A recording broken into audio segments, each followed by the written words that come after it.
Hey friends, welcome back. This video is kind of a wrap-up of the other 4 videos I did on improving over the winter. It's important you go back and look at those, study each one, go through those motions, get it built in your muscle memory. I've got a lot of information here, so stay tuned. Okay, let's get right into it. First thing I want to do, I want to stress something that I've stressed in all the other videos. I keep mentioning it.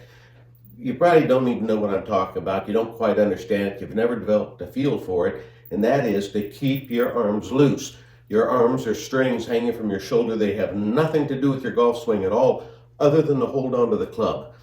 Why is that? Because any kind of tension in your arms whatsoever, if you try to swing with your arms, if you try to guide the club with your arms, you're going to create tension in your arms. It drastically slows down your swing speed. Let me give you an example. You can follow along with this on the video. You can do it after the video's over. But I want you to hold your arm straight out to your side, okay? Straight out to your side. Now, as forcefully as you can, bring those arms straight down to your side, like that. As forcefully as you can, bring those arms straight down to your side. Now do the exact same thing, but this time, keep your arms nice and loose. And instead of forcefully bringing them down, just let them drop. Just let them drop. But what's true? Your arms drop exponentially as fast as when you try to force them down. And it's just due to gravity. If you try to force them down, if you get tension in your arms whatsoever, you're going to ruin your golf swing. Another thing too, when you're holding onto a golf club and your elbows are kind of pointing toward each other, you've got what's called the opposing muscle concept. What's true, your arms stiffen, your muscles stiffen, and this arm is actually opposing this arm. They're fighting against each other. Again, it ruins your golf swing. It definitely reduces your speed. What you want to do, on the other hand, is try to keep your elbows out a little bit, so the inside of your elbow is pointing more or less upward, not straight upward. That's impossible unless you're a contortionist. But you want to try to have those pointing toward the sky.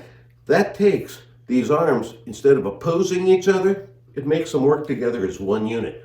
But the whole point here is keep those arms as loose as you can possibly do it. Just no tension whatsoever. They're strings. Okay, now in the first video, we talked about the shoulders guiding your swing. And that's true. It's the trigger for your entire swing. When you turn your shoulders, your whole body moves. Your hips move, your legs move, everything moves. Your weight shifts automatically when you make that kind of a movement with your shoulders. Going on the backswing. When you start it off, you want to have, again, these hands in front of your left thigh. Why? You want to create that shaft lean. You want to create that impact position at takeaway. Now, here's a very important point. You always want to start a movement with an opposite movement. It gives you that much more thrust. Let's put it that way. If you sit here and then all of a sudden start taking the club back, the only thing taking it back is your arms. It's just very static. It's not natural. So what you want to do, you want to get up here, put your club here, then you get in this position like this, get a little forward momentum going, and then from there, just toss that club back. Just toss it back into the position you want to be in. Very important. Again, your arms will have a little tension here because other than that, you're never going to get that club in back of you.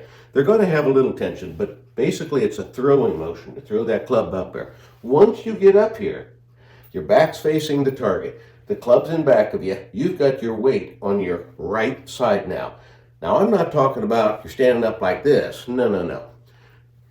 It's like the weight's on the inside of your thigh, but it is on your right side, fully on your right side. Personally, I think you should lift your heel off the ground, get up on your toe, gives you a little more room to rotate, and at the same time, it definitely transfers all your weight to the right side. Get up to the top.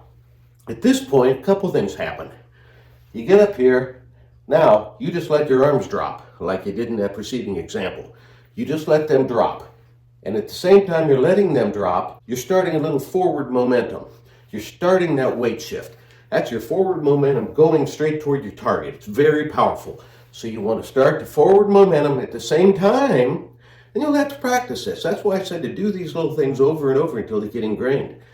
At the same time you're falling forward and your arms are dropping, you rotate your shoulders toward your target. So you have a combination here. You have this forward momentum going this way from your weight shift, At the same time, you've got rotational momentum going through. It's very powerful. The combination is very powerful. Now, if your arms are loose and you let them drop, what's true? That club's going to whip through impact. You don't have to put any muscle in there. All you got to do, get up, weight shift, turn your shoulders, let that club drop. And what's true? Everything happens automatically. You've got great hip turn at this point in time. You end up on your right toe at the end of the backswing. And a very good thing you can do here is instead of stopping that momentum here, and for instance, in that last video I talked about impact and follow through. It's very important to follow through all the way. Get used to just throwing that club. You throw it with your shoulders, boom, it comes down, you come up, you come all the way up. You've got so much forward momentum going here, it feels like you can walk through the shot.